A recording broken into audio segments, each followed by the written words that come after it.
Bose Einstein পরিসংখ্যান আধুনিক quantum পদার্থবিজ্ঞানের এক বহুচর্চিত বিষয়। 1924 সালে ঢাকা বিশ্ববিদ্যালয় থেকে প্রকাশিত সত্যেন্দ্রনাথ বসুর শেষ যুগান্তকারী গবেষণাপত্রটি আইনস্টাইনের আলোর কোয়ান্টাম তত্ত্ব এবং প্ল্যাঙ্ক সূত্রের মেলবন্ধনে আধুনিক কোয়ান্টাম প্রযুক্তির ইমারত তৈরি করে। বোস পরিসংখ্যানের 100 বছর উপলক্ষে কলকাতার S N. Bose national centre for basic sciences বর্ষব্যাপী 3টি আন্তর্জাতিক সম্মেলন আয়োজন করেছে। এর মধ্যে 17 থেকে 19 July women in quantum science and technologies শীর্ষক সম্মেলনের আলোচনার অন্যতম বিষয় ছিল কোয়ান্টাম বিজ্ঞান ও প্রযুক্তি গবেষণায় লিঙ্গ বৈচিত্র্য। এই উদযাপনের পার্ট হিসেবে আমাদের 3টে ইন্টারন্যাশনাল কনফারেন্স অর্গানাইজ করা হচ্ছে। প্রথম কনফারেন্সটি জানুয়ারি মাসে হয়ে গেছে, সেটা কোয়ান্টাম ইনফরমেশনের ওপরে। আপনারা শুনে থাকবেন যে আমরা এখন একটা সেকেন্ড কোয়ান্টাম রেভলিউশনের মধ্যে দিয়ে যাচ্ছি। এই যে বিপ্লব শুরু হয়েছে, কোয়ান্টাম বিপ্লব, সেই বিপ্লবে এস.এন. বোসের কাজের কিন্তু 100 বছর পরেও একটা প্রচণ্ড অবদান রয়েছে। ওই কাজের ওপরে ভিত্তি করে দাঁড়িয়েই কিন্তু আজকের দিনের অনেক আবিষ্কার, অনেক অ্যাপ্লিকেশন দাঁড়িয়ে আছে। তো সেই কথা মনে রেখে আমাদের 3টি কনফারেন্সের প্রথমটি হয়ে গেছে, দ্বিতীয়টি হচ্ছে women in quantum science and technology, যেখানে মহিলাদের অবদান এই বিষয়ের ওপরে সেটাকে ওপরে আলোকপাত করা হচ্ছে।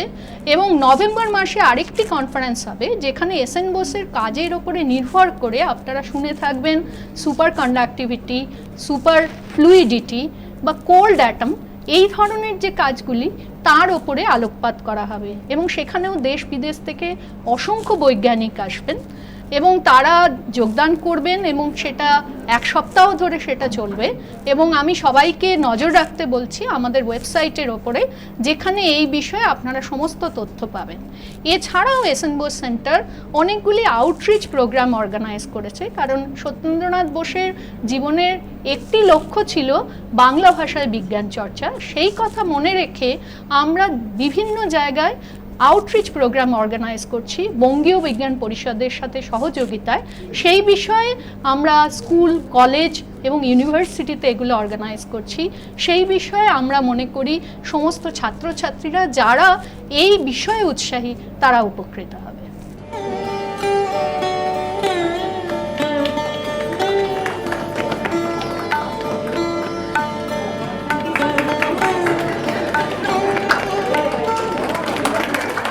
উদ্বোধনী অনুষ্ঠানে বক্তব্য রাখেন ভারত সরকারের ডিপার্টমেন্ট অফ সায়েন্স অ্যান্ড টেকনোলজির সচিব, যুগ্ম সচিব, ইন্ডিয়ান ন্যাশনাল সায়েন্স একাডেমির সহসভাপতি, পদ্মশ্রী পুরস্কারপ্রাপ্ত বিজ্ঞানী রোহিণী গোডবোলে সহ বিশিষ্ট বিজ্ঞানীরা।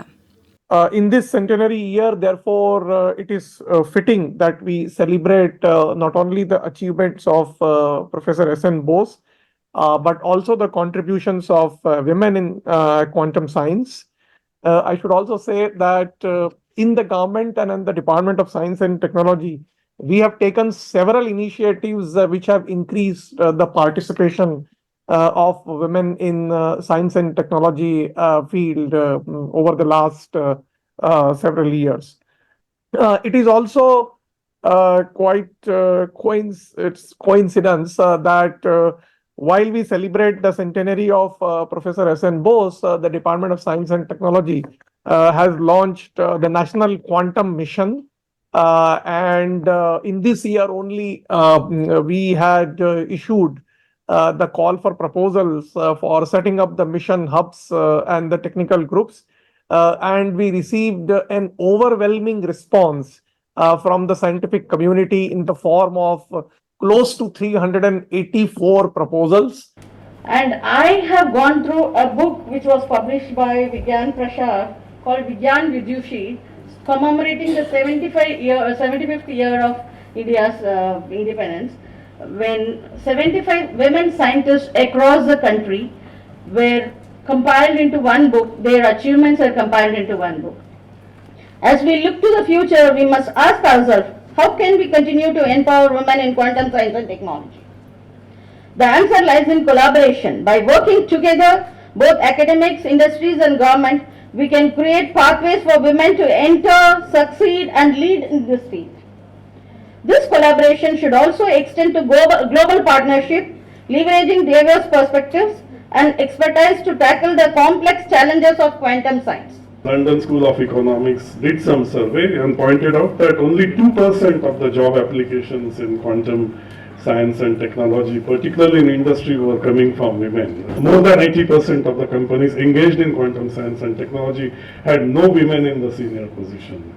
There was another very interesting thing I found out in this. Quantum Insider, based in Canada, published a list of 52 quantum engineers engaged in working in industry, and about 4 of the 52 women engineers they pointed out are from India, and I should be delighted to share with you that all 4 of them came from not premier institutions in India, but sort of second-tier institutions. So it's a very good sign. Gurudev, who do you think is greater or bigger or more important in life, men or women? And the answer was something only which could come from none other than Tagore. His answer was, they are neither equal nor equal. They are complementary to each other. So this is a message which needs not to be understood alone, but has to be completely owned, that one half of the society, of no matter what billion we are talking about, unless we actually make them equally competent and equal partner in the growth story, this country always will dream of reaching the Viksit Bharat target. Period when you are finished your PhD and setting up in a science career is the most crucial one. And I feel that the way even we scientists treat our young women scientists get affected by these biases. And this is what we call, I would like to call, and it's now word over accepted, invisible biases. But I think India, we have been fortunate that things like Department of Science and Technology and many other departments, Department of Biotechnology, have actually implemented a lot of processes which in fact do try to handle this. And I think, it's a case of you have come a long way, baby, but it's also a case that we have miles to go before we can rest. Now a forum has been created both in Europe and in Japan called Women for Quantum to deal with the issues of women in quantum science. So it's just a coincidence, I was not aware of this forum, so I feel a similar thing should be created also in India. জাতীয় এবং আন্তর্জাতিক ক্ষেত্রে প্রতিষ্ঠিত পদার্থবিজ্ঞানীরা মহিলা গবেষক হিসেবে কর্মক্ষেত্রে লিঙ্গ বৈষম্য এবং অন্যান্য প্রতিবন্ধকতা আলোচনা করেন। কোয়ান্টাম গবেষণায় অগ্রণী ভূমিকা পালন করছেন যে মহিলা বিজ্ঞানীরা, তারা এক্ষেত্রে প্রতিষ্ঠান পরিকাঠামো এবং সরকারি নীতির পুনর্নির্মাণ ও প্রয়োগ কতটা গুরুত্বপূর্ণ সে বিষয়ে আলোচনা করেন। যখন একটা মানুষ জন্মায়, ব্রেন হিসেবে নিউরোসায়েন্স দিক থেকে একটা ছেলে একটা মেয়ে, তাদের মধ্যে কোনো ম্যাথমেটিক্স বা ফিজিক্স করার এবিলিটি কিছু আলাদা থাকে না। বাকি জিনিসগুলো যেটা আমি আজকে বলছিলামও, সোশ্যাল কন্ডিশনিং। সেই জন্য আমাদের যেটা দরকার সচেতনতা, যতবার এই ধরনের প্রবলেম আমরা এটা নিয়ে কথা বলতে শুরু করব, তত সচেতনতা বাড়বে যে ফিজিক্সের এডুকেশন, কেরিয়ার, লিডারশিপ, এই 3টে ফেজ অফ লাইফ দেখলেও দেখা যাবে যে জেন্ডার প্যারিটি সারা পৃথিবীতে কোথাও নেই, এদেশেও নেই। আমাদের পপুলেশনের প্রায় 50%, মানে অর্ধেক যদি মহিলা হয় তাহলে তারা অনেক বেশি পিছিয়ে আছে। তো আমাদের রিসোর্স, আমাদের ভেরি স্ট্রং রিসোর্স হচ্ছে ডাইভার্সিটি, যে কেউ একরকম নয়, কেউ একরকম ভাবে না। সেটারই একটা বড় রিফ্লেকশন অফকোর্স জেন্ডার নিয়ে আসে।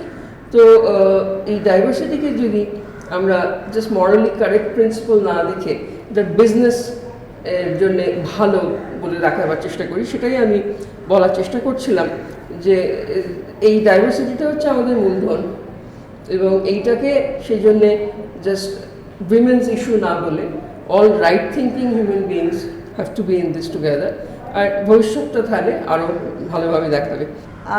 এই কনফারেন্সে আমি যে জিনিসটা বলবো বা বলতে চাই সেটা হচ্ছে যে মেনলি আমার যে এই সাবজেক্টে কাজ করার যে প্রায় 20 বছর 22 বছর কাজ করছি। আমি যে ডিফিকাল্টিগুলো ফেস করেছি এবং সেটা থেকে কিভাবে আমি মনে করি যে ইয়াং যারা উইমেন সায়েন্টিস্ট হতে চায় বা ইয়াং যারা পিএইচডি স্টুডেন্ট আছে, পোস্টডক আছে, তারা কি করে এই প্রবলেমগুলো ফেস করতে পারে বা তার কি পসিবল ওভারকাম। আমি আমার সময় ভেবেছিলাম, এখন পরিস্থিতি চেঞ্জ হয়েছে, তাহলে কিছু সুবিধা আছে এবং স্টিল কিছু অসুবিধা রয়ে গেছে, সেগুলো থেকে কী করে মুক্তি পেতে পারে। গভর্নমেন্টের অনেকগুলো পলিসি এখন শুরু করেছে, যেমন কিছু যারা মহিলারা যে বাচ্চা বা এসবের কারণে যদি কোনো কারণে ব্রেক নেয়, তাহলে কিছু কিছু মানে উইমেন সায়েন্টিস্টের কিছু পজিশন হয়েছে।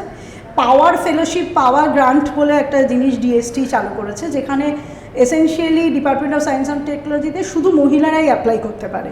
তো এটা একটা ভালো যে মানে শুধু মহিলারা কম্পিটিশন করলে সেখানে তো আর ওই এলিমিনেট হলে মহিলারাই হচ্ছে, ছেলেরা হচ্ছে না। এবং এরকম এছাড়া আরেকটাও যেটা একটা নতুন জিনিস তৈরি করেছে, সেটা হচ্ছে যে কোনো একজন মহিলা এবং তার যদি হাজব্যান্ড অন্য কোনো শহরে থাকে, তাহলে একটা মোবিলিটির ব্যাপার কিছু একটা গ্রান্ট ওরা করেছে, যেটাতে হচ্ছে যে সে চাইলে সেই অন্য শহরে বা অন্য মানে অন্য আমার ধারণা অন্য মানে স্টেটে গিয়েও কিছু বছর থাকতে পারে। এবং কলকাতা হচ্ছে এমন একটা শহর যে শহরে অ্যাকচুয়ালি 3খানা ইনস্টিটিউট, সেখানে 3জনেই হচ্ছে মহিলা ডিরেক্টর। এটা আর কি মানে খুব ইউনিক একটা সিচুয়েশন, কারণ ডিরেক্টর লেভেল যারা আছে তারাই এসেনশিয়ালি ডিসিশন নেয় অনেক বিষয়, তারা পলিসি তৈরি করে যে বিভিন্ন কমিটিতে থেকে।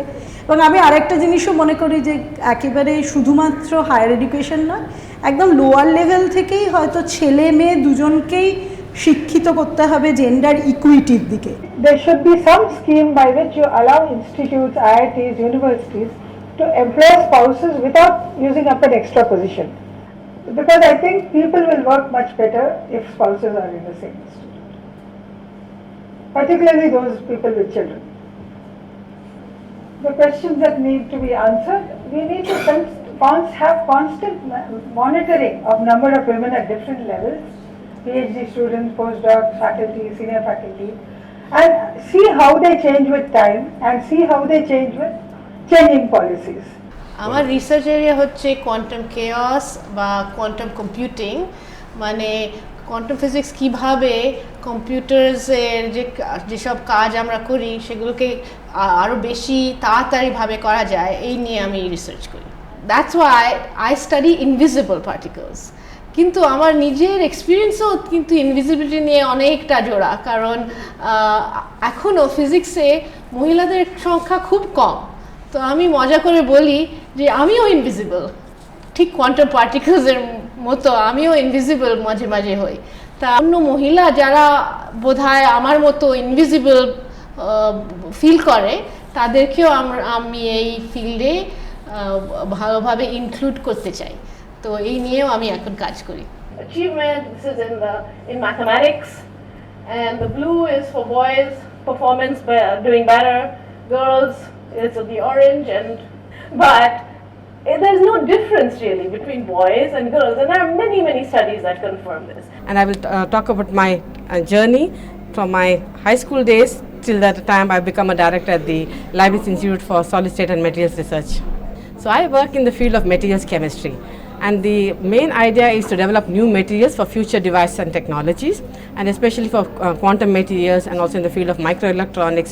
So this is where actually we have very few women working, and I would say that we need to encourage the youngsters especially, and who are actually bridging two different disciplines, not only theory but also experimentalists, marry them together and to set this research further. And this is where I work in a field where I bridge molecular chemistry and material science with the focus of having to use them in future device technologies. It's not only in India, also in Germany or also other places in Europe, there is a need for awareness. Women have the capacity, they have the passion, but we need encouragement. And such conferences actually will bring people together, and we have role models here which can actually imbibe more confidence in the youngsters. পদার্থবিজ্ঞান এবং সঙ্গীতের অতুলনীয় মিশ্রণ ছাড়াও সত্যেন্দ্রনাথ বসু ছিলেন সময়ের থেকে অনেকটা এগিয়ে। তাঁর তত্ত্বাবধানে বিজ্ঞানী পূর্ণিমা সিনহা 1956 সালে কলকাতা বিশ্ববিদ্যালয়ের পদার্থবিজ্ঞানে প্রথম মহিলা পিএইচডি। তার গবেষণার বিষয় ছিল ভারতের কাদামাটির এক্স রে এবং তাপীয় বৈশিষ্ট্য বিশ্লেষণ। পূর্ণিমা সিনহা ছিলেন এক বহুমুখী প্রতিভা। তৎকালীন প্রবল পুরুষশাসিত দুনিয়ায় পদার্থবিজ্ঞান, সঙ্গীত ও চারুকলায় তার অনন্য উত্তরণ সত্যেন্দ্রনাথ বসুর নিরলস উৎসাহের ফসল। তার সুযোগ্য সন্তান প্রফেসর সুকন্যা সিনহার স্মৃতিচারণে বিজ্ঞানী পূর্ণিমা সিনহাকে নতুনভাবে খুঁজে পেলাম আমরা। ওনাকে তখন যে সংস্কৃতিটা ছিল ওই ল্যাবে, যে সবাই সবার নিজের নিজের ইনস্ট্রুমেন্ট তৈরি করবে, যন্ত্রপাতি তৈরি করবে এবং নিজেরা করে নেবে, সেটা হচ্ছে ঠিক স্বাধীনতার পরে পরে সেটাতে উনি বিশ্বাস করতেন। এবং সে মেশিন বাইরে থেকে আনা চলবে না, সেটা তাকে তৈরি করতে হবে। এবং সত্যেন বোসের একটুও মনে হয়নি যে এই যে একটি মহিলা সে এরকম ভারী ভারী যন্ত্রপাতি দিয়ে ওয়ার্কশপে কাজ করে এগুলো তৈরি করতে পারবে কিনা। সম্পূর্ণ ওনার প্রতি ওনার একটা বিশ্বাস ছিল। আর তখন কোনো দামি ইকুইপমেন্টও কেনা চলবে না। বিধান রায়ের বাড়ির পেছনে ওয়েলিংটন স্কোয়ারে একটা, তখন সবে দ্বিতীয় বিশ্বযুদ্ধ শেষ হয়েছে, সেটার মানে ওয়ার্ল্ড ওয়ার টু এর সমস্ত স্ক্র্যাপ মেটেরিয়াল, যন্ত্রপাতি, ট্রান্সফর্মার, পাম্প ইত্যাদি সমস্ত ছিল। সেই গুদাম থেকে খুঁজে পেতে সমস্ত টুকরো টাকরা বার করে সায়েন্স কলেজের ওয়ার্কশপে মিস্ত্রিদের সাথে হাতে হাত মিলিয়ে উনি পুরো যন্ত্রটা তৈরি করেছিলেন। এবং আমি মার কাছে যা শুনেছি, কোনোদিন সায়েন্স কলেজে গবেষণা করতে গিয়ে ওনার মনে হয়নি যে মহিলা বলে উনি কিছু পারবেন না। সেটা কোনো জায়গা থেকেই, সত্যেন বোসের কাছ থেকে তো নাই, এবং সহকর্মীদের সাথে মানে যারা সিনিয়র দাদা তাদের কাছ থেকেও পাননি। এবং সেই সংস্কৃতিটা গড়ে উঠেছিল আমার মনে হয় যে গোড়া থেকে সত্যেন বোসের যে প্রভাবটা ছিল তার ফলে। আর আমিও যে বক্তৃতা দেব সেটাতে এইটা জানাবো যে মায়ের নিজের পরিবার কিভাবে কতটা তাকে প্রভাবিত করেছিল, কতটা তাকে সহায়তা করেছিল, তার স্বামী, তার পিএইচডি অ্যাডভাইজার।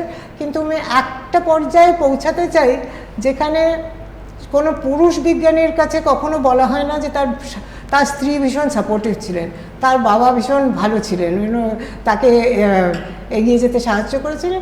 যাতে এই যে কথাগুলো আমি বলছি সেগুলো যাতে 20 বছর বারে আর না বলা হয়, শুধু এইটুকুই বলা হবে যে এইটা হচ্ছে যে ইনি কাজ করেছিলেন এবং এটা তার কাজ, সেখানেই শেষ। এই সম্মেলনে তরুণ বিজ্ঞানীরা তাদের গবেষণার ক্ষেত্র সম্পর্কে বিশদ ধারণা দেন। My talk today is going to be on the activities that go on in my lab, which is at its infancy right now, at about 8 to 9 months, and there's a lot of like Professor Wagmare said, right now we are just building a lot of things, right from small toys to big equipment.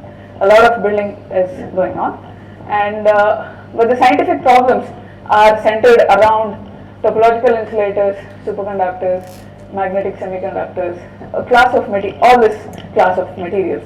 The whole motivation, because this is a women in quantum tech sort of thing, is that, I mean, this is the actual picture of a world's first transistor, whereas now we have come here in the same volume, we have so much. And this is really thanks to thin film technology, where humankind has understood how to go from bulk and then sheets and foils, and now one transistor can be as big as just one molecule. আমি কাজ করি মূলত statistical physics, ultra cold atom physics, theoretical ultra cold atom physics, এই বিষয়ে। যে বিষয়ের গোড়াপত্তন এক অর্থে হয়েছিল সত্যেন্দ্রনাথ বসুর হাতেই, কারণ 1925 সালে উনি আইনস্টাইনকে যে চিঠি লেখেন, যে বোজন কণিকার কাউন্টিং স্ট্যাটিস্টিক্সটা যেখান থেকে শেষ পর্যন্ত আসে, আইনস্টাইন সেই কাজটাকেই এক্সটেন্ড করেছিলেন। এটা এমন একটা বিষয় যেখানে থিওরি এবং এক্সপেরিমেন্ট হাত ধরাধরি করে চলে।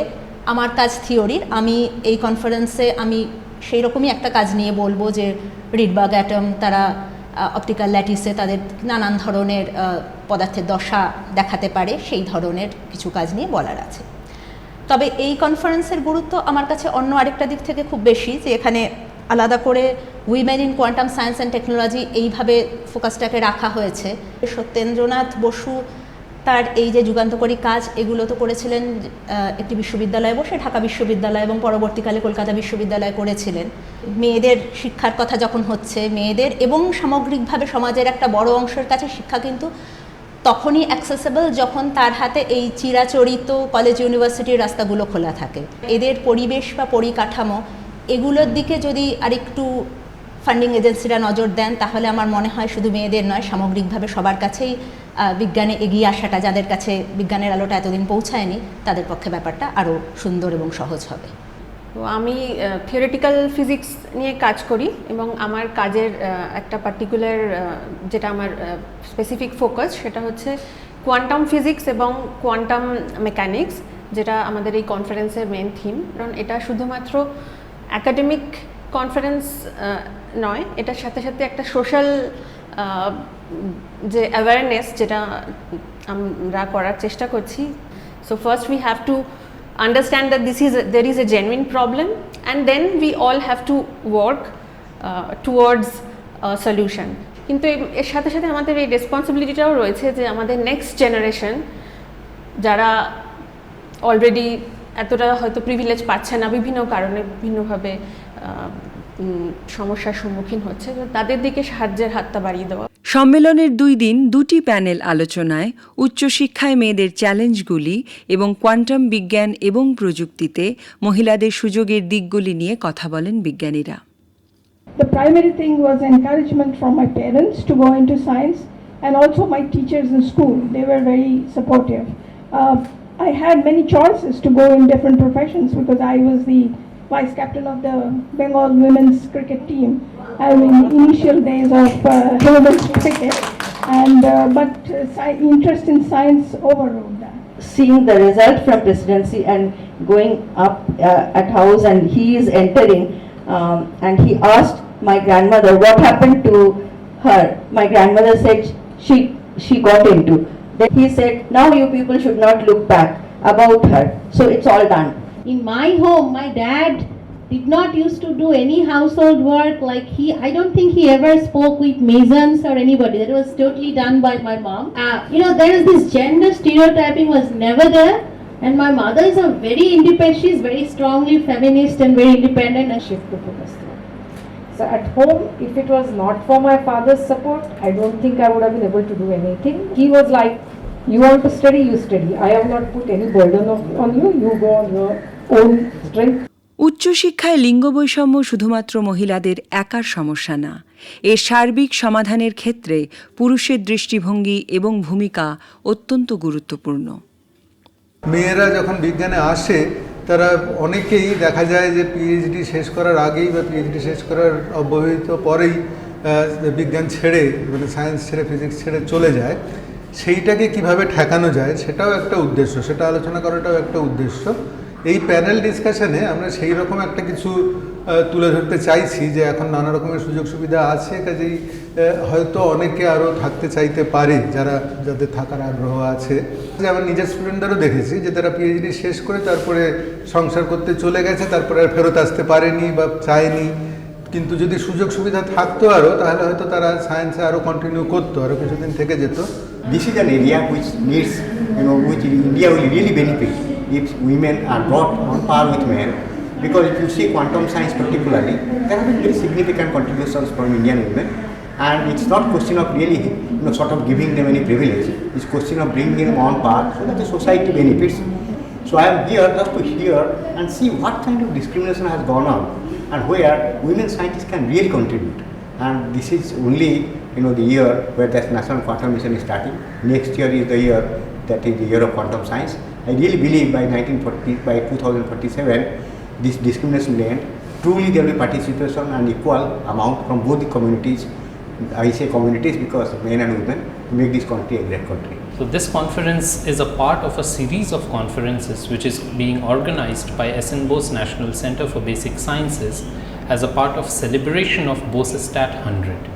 Professor Satyendranath Bose had a progressive mind, and he was ahead of his time, and he was very sensitive to issues like gender diversity. So we thought that it would be befitting to organize a conference which is actually dedicated to women in quantum science and technologies. Women are actually underrepresented in science in general, and obviously as a result they are also underrepresented in quantum science and technology. The problem, it exists in India as well as in other countries outside. So I thought that if organizing a conference is going to contribute in any way to create awareness, to help us understand or come up with ways to overcome this issue, then I thought, okay, I would definitely like to contribute in that. 3 দিন ব্যাপী এই কনফারেন্সে আধুনিক quantum বিজ্ঞান ও প্রযুক্তির অসংখ্য নতুন প্রয়োগ এবং প্রতিশ্রুতিময় ভবিষ্যতের কথা জানালেন বিজ্ঞানীরা। আজকাল কোয়ান্টাম কম্পিউটিং নিয়ে অনেক লোক কাজ করছে, কারণ there is lot of potential. For example, আমাদের যে হেলথ কেয়ারে অনেক চ্যালেঞ্জ আছে আজকাল, কিভাবে নতুন ড্রাগ বার করা যায় তাড়াতাড়িভাবে, যেমন কোভিডের সময় ভীষণ দরকার হয়েছিল। এগুলো যদি আমরা ইমপ্রুভ করতে পারি তাহলে অনেক বেনিফিট হবে। তো এই quantum computing has the potential to address this.